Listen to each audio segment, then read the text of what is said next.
So I know a lot of you are quite worried about having sufficient retirement savings, right?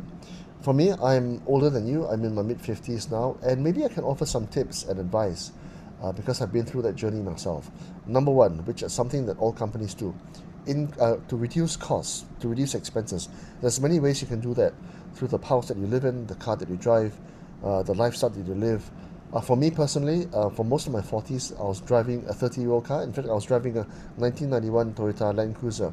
While my wife had a modern car because she was driving the kids around, I was driving a car that I had to pay no installments on, and we live in a small terrace house, and we still live there until today. Okay, so you don't need to have that fancy Starbucks. You don't need to have that international holiday. You can lead a simple life, and with that simple life, you can actually have more disposable income. Number two, increase top line. Now, beyond and above your salary, you can actually consider getting a digital side hustle and get a small side income going, which might serve you well in case you ever lose your job.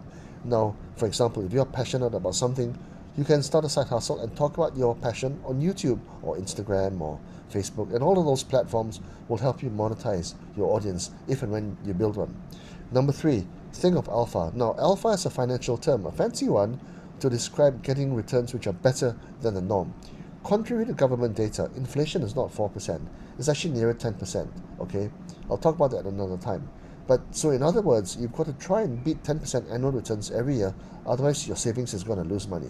You can't do this with EPF or FD, that's quite clear.